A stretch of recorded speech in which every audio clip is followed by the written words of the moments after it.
নমস্কার, আমি তনু কুহুর লাইফস্টাইলে আজকে আপনাদের সাথে ছোট্ট একটা রিল শেয়ার করে নেব। দিনটা ছিল আমার গৃহপ্রবেশের দিন। আমাদের গৃহপ্রবেশ হয়েছিল উল্টো রথের দিন।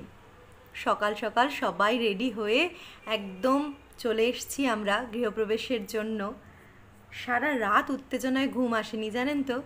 একটা এত বড় দিন, এত বড় এত দিনের একটা অপেক্ষা, সে যে কীরকম একটা অনুভূতি সত্যিই বলে বোঝাবার মতো না। সকালবেলা আমরা সবাই এসেছি গৃহপ্রবেশের উদ্দেশ্যে।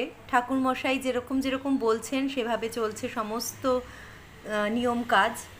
মাথায় কুলো নিয়ে, কাঁধে কলসি নিয়ে ঠাকুরমশাই বললেন 3 পাক ঘুরতে হবে। ওই যে আমার ছানাটিকে ঠাকুরমশাই হাত ধরে নিয়ে চলেছেন।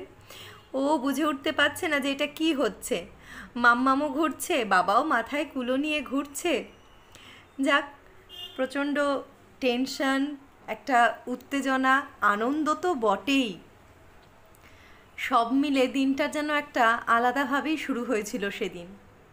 তাই আমার সব থেকে বলবো না, অনেক অনেক আনন্দের দিনের মধ্যে এটাও একটা আনন্দের দিন হিসেবে যুক্ত হলো।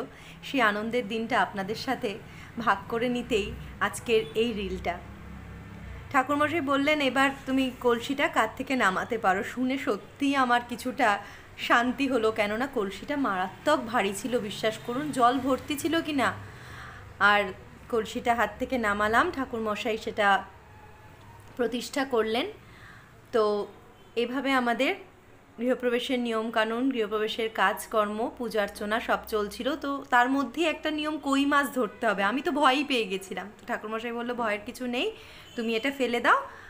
তো 3টে মাছ একবার করে লাফালেই হবে। বাপ মেয়ে মিলে একটু পোজও দিয়ে নিল পুজো শেষের পর।